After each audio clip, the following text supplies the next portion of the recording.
আপনারা সংস্কার করবেন করুন, কিন্তু এমন সংস্কার করুন যাতে আর কোনোদিন ফ্যাসিবাদের উত্থান না হয়।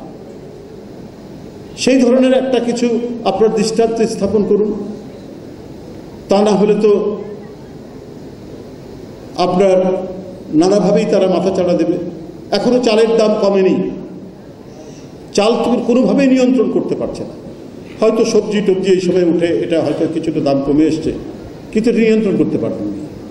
এক চালের দাম না কমানোর কারণে, দুর্ভিক্ষ হওয়ার কারণে শেখ মুজিবের পাহাড় সমান জনপ্রিয়তা একবারে ধুলায় লুটিয়ে গেল।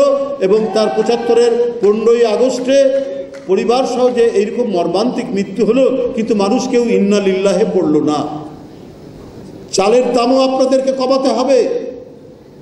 আপনি জুলাই ঘোষণার কথা বলবেন, আপনি অনেক সংস্কারের কথা বলবেন, কিন্তু মানুষের পেটে ক্ষুধা থাকবে, তখন ওরা ওই ঘোষণা কিছু শুনবে না, মানুষ এগুলো শুনবে না। আপনার এটাও কন্ট্রোল করতে হবে, বাজার নিয়ন্ত্রণ করতে হবে, সিন্ডিকেটবাজদেরকে ধরতে হবে, অপরাধীদেরকে ধরতে হবে, তাদেরকে আইনের আওতায় আনতে হবে এবং সমাজের মধ্যে একটা স্বস্তি আনতে হবে। এবং মানুষ যাতে কমপক্ষে মোটা চাল, মোটা কাপড় পরে জীবন ধারণ করতে হবে, সেই নিশ্চয়তা দিতে হবে। এইটাই জিয়াউর রহমান নিশ্চিত করেছিলেন। এটাই শ্রেষ্ঠ অর্জন জিয়াউর রহমানের। তিনি যে যন্ত্রপাতি দিয়ে শেখ হাসিনা ফ্যাসিবাদ তৈরি করেছে, সেই যন্ত্রপাতি অর্থাৎ আপনার আইন শৃঙ্খলা বাহিনীকে সংস্কার করতে হবে, যাতে তারা যেই হোক না কেন তার উপর যেন কথায় কথায় গুলি না চালায়। এই সরকারকে শটগান, আরে জনতার মিছিল, মানুষের মিছিল নানা কারণেই হতে পারে, সেখানে নানা পদ্ধতি আছে। টিয়ার গ্যাস মারতে পারেন, সেখানে লাঠিচার্জ করতে পারে, কিন্তু মিছিলের আওয়াজ শোনার সাথে সাথেই আপনার শটগান দিয়ে গুলি করবেন।